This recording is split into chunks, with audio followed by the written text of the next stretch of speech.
காஷ்மீரில் சிக்கியிருப்பவர்களை டெல்லி அழைத்து வருவதற்கான ஏற்பாட்டை தமிழ்நாடு அரசு செய்திருக்கிறது. கல்வி சுற்றுலா சென்ற 4 மாணவர்களை அழைத்து வருவதற்கான ஏற்பாடு செய்யப்பட்டிருக்கிறது. இது குறித்த கூடுதல் விவரங்களை நம்முடைய சிறப்பு செய்தியாளர் அபினேஷிடம் கேட்கலாம். அபினேஷ், விவரங்களை பதிவு செய்யுங்கள். காயத்ரி, ஜம்மு காஷ்மீர் மாநிலத்தில் தற்போது நிலவும் பதற்றமான சூழ்நிலை காரணமாக அங்கு வேளாண்மை, தோட்டக்கலை, மீன்வளம், பட்டு வளர்ப்பு, அதே போல தேசிய தொழில்நுட்ப கழகம் உள்ளிட்ட உயர்கல்வி பயிலும் தமிழ்நாட்டைச் சேர்ந்த 52 மாணவ மாணவிகள் மற்றும் கல்வி சுற்றுலா சென்றிருக்கக்கூடிய 4 மாணவர்களும் தமிழ்நாடு திரும்ப இயலாமல் இருப்பதாக தமிழக அரசுக்கு கோரிக்கைகள் வரப்பெற்றது. இந்த நிலையில இந்த பதற்றமான சூழ்நிலையின் காரணமாக ஜம்மு காஷ்மீர் மாநிலத்திற்கான விமான போக்குவரத்து தற்போது முழுவதுமாக ரத்து செய்யப்பட்டிருக்கிறது. சாலை வழியாக அழைத்து வருவதற்கும் பாதுகாப்பற்ற நிலைமை இருப்பதாகவும் தமிழ்நாடு அரசு குறிப்பிட்டிருக்கிறது. மேலும் மாணவர்களும் சாலை வழியாக வருவதற்கு விருப்பம் இல்லை என தெரிவித்துள்ளனர். எனவே விமான சேவை மீண்டும் தொடங்கியவுடன் தமிழ்நாட்டிற்கு வருவதாக பெரும்பான்மையான மாணவர்கள் தெரிவித்திருக்கிறாங்க.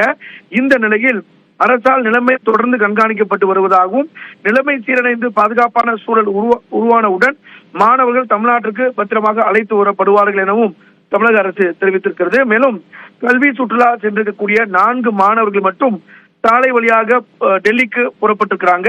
இவர்கள் இன்று இரவு 7:30 மணி அளவில் டெல்லியில் இருக்கக்கூடிய தமிழ்நாடு இல்லம் வந்து சேர்வார்கள். பின்னர் 10ஆம் தேதி, அதாவது நாளை அதிகாலை விமானம் மூலம் அவர்கள் தமிழ்நாடு அழைத்து வரப்பட இருக்கிறாங்க. இது மட்டும் இல்லாம எல்லை பகுதியில் உள்ள தமிழர்களுக்கு தேவையான அனைத்து உதவிகளும் மீட்பு மற்றும் தமிழகத்திற்கு அழைத்து வருவதற்கான பணிகளை மேற்கொள்ள டெல்லியில் இருக்கக்கூடிய தமிழ்நாடு இல்லத்துல 24 மணி நேரம் செயல்படக்கூடிய அந்த இலவச தொலைபேசி எண்கள்லாம் ஏற்கனவே தெரிவிக்கப்பட்டிருந்தது.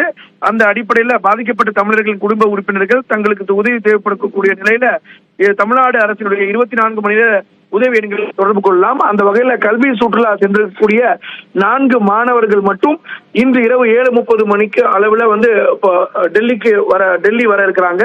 பின்பு நாளை காலை அவர்கள் அதிகாரப்பூர்வமாக இன்று வந்ததுக்கு பிறகு நாளை தமிழ்நாட்டிற்கு விமானம் மூலமாக வந்து சேர இருக்கிறாங்க. இதற்கான பணிகளை தமிழக அயலக நலத்துறை என்பது ஒருங்கிணைத்து வருகிறது. காயத்ரி, விரிவான விவரங்களுக்கு நன்றி அபினேஷ்.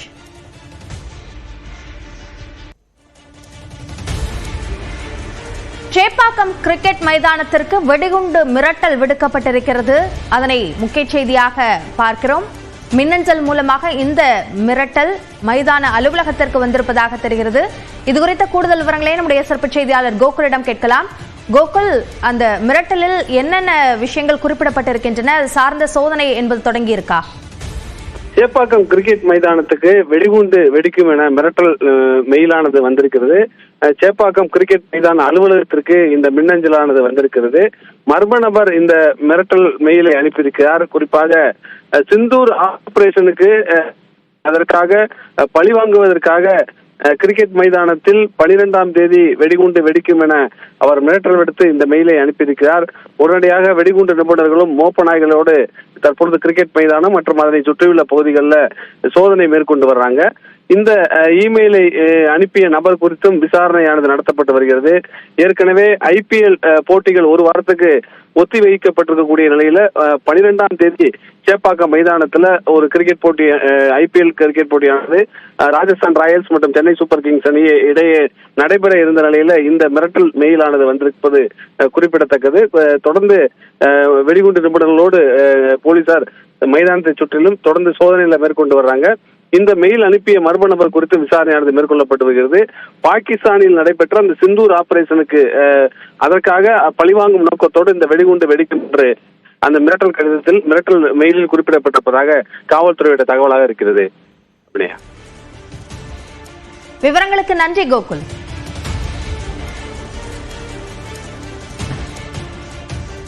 தொடர்ந்து திரு கண்ணன் அவர்களோடு பேசலாம்.